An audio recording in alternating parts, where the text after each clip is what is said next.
Hello and welcome to the Book Bunch. My name is Sam. It's so great to have you guys here for another video. I am so sorry for the terrible lighting. I am filming this at night time, which I don't normally do because this week got away from me. I just did not have time to properly record during the day like I normally do. But we're going to get right into it. First up is a mini book haul of some books I picked up at a secondhand bookshop today. And then after that, I'm going to talk to you guys all about Radiant, which is book 2 of the Colour Theory series, which I am really enjoying. So I cannot wait to tell you all about that. But first up are some books that I've grabbed. So I managed to pick up book 1 of the Pendragon Cycle, which means I believe I've got 3 of them now. I think I've got Merlin and Arthur as well. Maybe one other. I don't know, but I'm super excited to get into this series because I have heard great things about it. Obviously, Stephen Moorhead is a big hit with you guys, and I really wanted to dive into one of his really well-known series, and this one seems the most interesting to me out of some of his others. So yes, I've been slowly collecting secondhand copies of this, so my collection is very mismatched, but that's okay too. And yes, I grabbed this one for like $3 and I am super keen about that. Then I grabbed this book in the religious section of the secondhand bookshop, and it is called And Blessed Is She, Sermons by Women, and this is a collection of 25 sermons by notable American Christian women. I don't know much about it. I just thought it sounded super interesting because I don't know that much about women preachers, if I'm being completely honest. And it's not something that, at least in my circles, I've seen in the church. Like, we have women who will preach to other women at like women's events and stuff like that, but I've never attended a church where a woman is the like head pastor or anything like that. So yes, I'm interested to see if it is along those kind of lines, or if this is more about like women preaching to women kind of thing. If you know anything about it, let me know. I'd love to know, but that is that one. Then I grabbed 2 books about John Bunyan, which sounded super interesting to me, and this one is like a beautiful hard copy, which I don't normally like hard copies, but when I get them for really cheap, I mean, I'm not going to complain. So I got this one by Ernest W. Bacon, which is John Bunyan, Pilgrim and Dreamer, and I find the picture on the front so funny because it's such a weird art style because it makes his face look kind of funny with the shading the way that it is. But anyway, and then this one is by William H. Harding, Heroes of the Faith. I believe I've heard of this author too, so let me know if you have and if you recommend any of their work. But yes, look at this massive text too. Look at how big this font is. But yes, they seem like they'll be quick and easy reads. Then finally for myself, I got Arena, which I was shocked that I found this in a secondhand bookshop because it's really difficult to find Christian fiction in secondhand bookshops here, at least from my various experiences, because we don't really have any like Christian dedicated sections in bookshops, and we don't really have like a secondhand Christian bookshop of any kind. So you kind of just have to cross your fingers when you go through like the normal sci-fi and fantasy section or the normal religious section, and it can be really hard to find Christian fiction by doing that. So I'm always impressed when I can find stuff, and I cannot believe I got a copy of Arena. I know this is a fairly popular Christian sci-fi.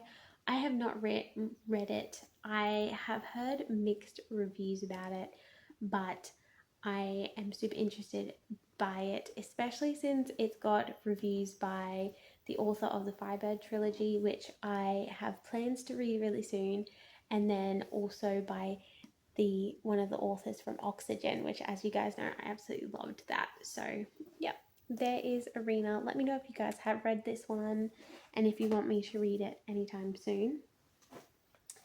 And then finally I got this classic collection of Blinky Bill, which is copy 2430 out of 5000. It was a special edition release by Australia Post here in Australia.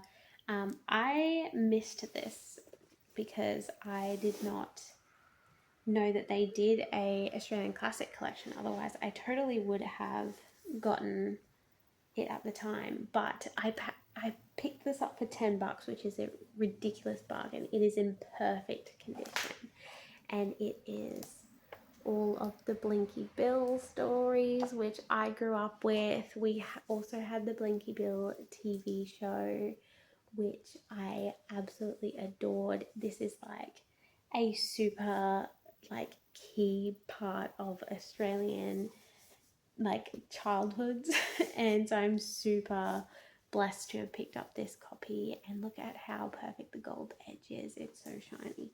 So I'm super excited to have this for myself. I will definitely read it to my daughter, but I think this might stay as one of my books so that I can keep it in good condition. But yes, she will be more than welcome to read it as she grows up. So that is the end of the mini book haul. Now I'm going to talk to you guys about Radiant. I'm going to leave a picture of the cover up here. This is recently had its cover announced because this book is yet to come out. It comes out closer towards the end of the year. I was lucky enough to get an advance reader's copy by Enclave Publishing because, as you guys know, I am part of their like promotional team, I guess, for the next for like 6 months, where basically I just let you guys I get to see like book covers first before they have been announced, and I get told like when to do basically post to let you guys know, hey, this is this cover design, aren't you hyped? And hey, this book is released today. That's kind of as far as it kind of goes, but they send me arcs as a thank you, and I just am so blessed to be able to do that for you guys and to get those arcs. And yes, I received Radiant. I recently read Vivid, which was book 1 of the Color Theory series, and I absolutely loved it.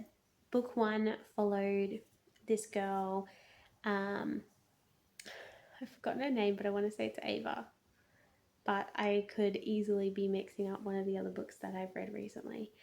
We're going to call her Ava. And she is a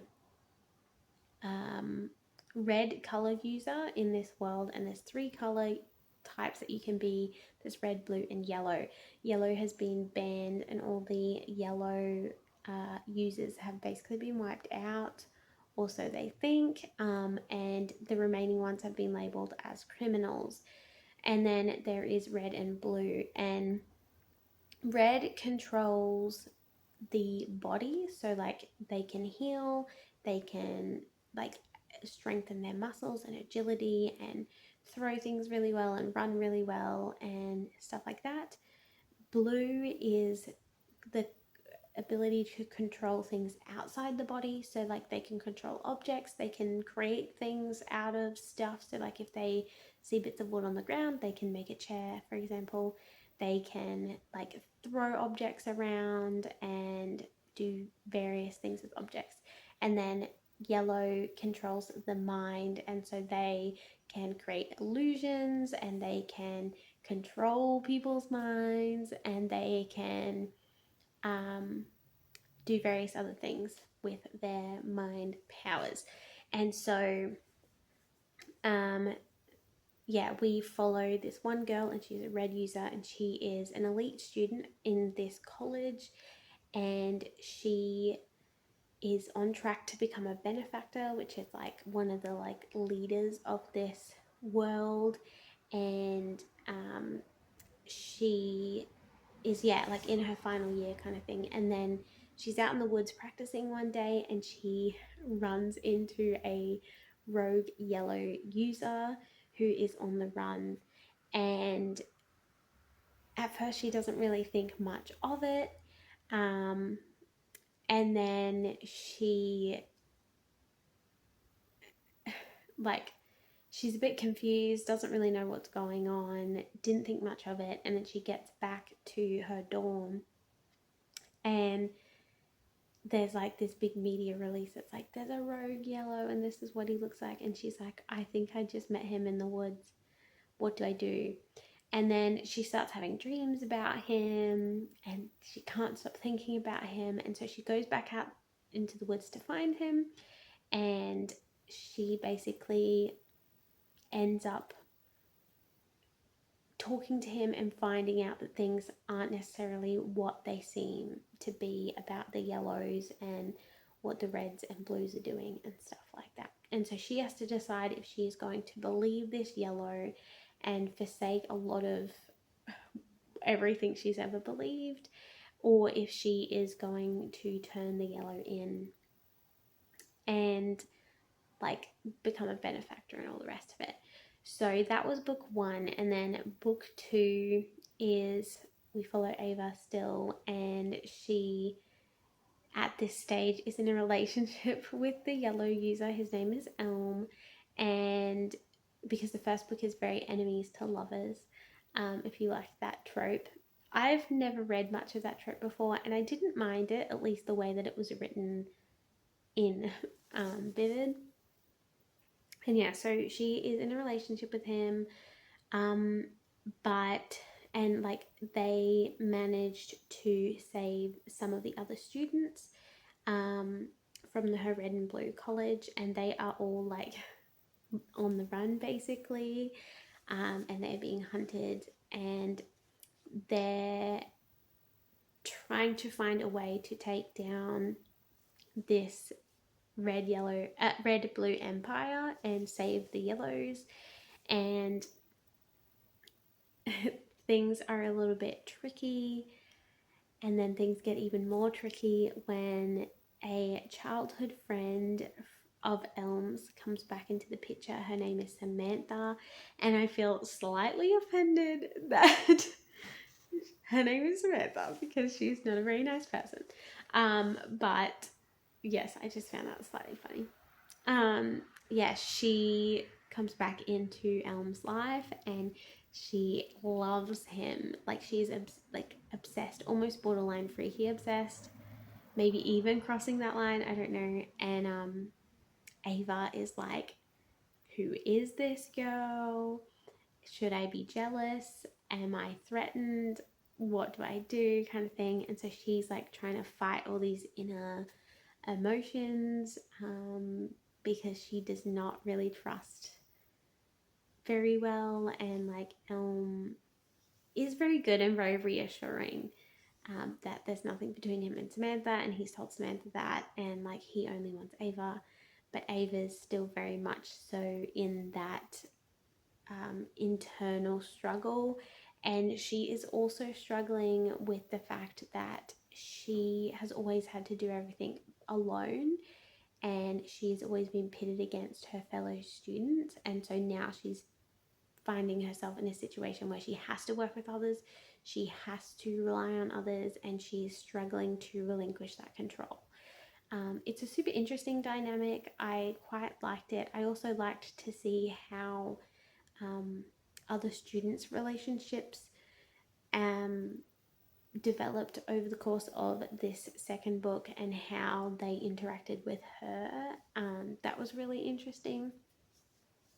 I did like that the author Ashley dumped in this like childhood sweetheart or whatever of Elms. I found that really abusing. Sorry, I'm really tired. It's quite late at night. Um, and yeah, it was just a really good magic book. I still think I prefer the first one over this second one, just because this second one, in some of the internal dialogue, felt a little bit sappy, I guess is the word for it, or a bit cheesy maybe, just at times. It's, yeah, I'd say that's probably the words that I would use, but overall it was really good. Love the story. Still a 4 out of 5 stars for me. I'm definitely keen to see where the story goes from here, because this book kind of ends with, like, I don't know, almost like a big cliffhanger type of situation. Still semi-resolved, but like, sorry, I'm getting the yawns again. Um, but yeah, it kind of makes you really think about, where are they going to go from here? What is the next step and the next move? And yeah, it's super interesting. Can't wait to see what happens with Celine. But yes, that is Radiant. Go check it out, guys. I can't wait for that to release for real at the end of the year. So make sure you pre-order it if you have a chance. Otherwise, keep an eye out on my Instagram and Enclave's Instagram, because there will be posts about it when it is released. So that is everything for today. Have a great week, guys, and I will see you in the next video. Bye.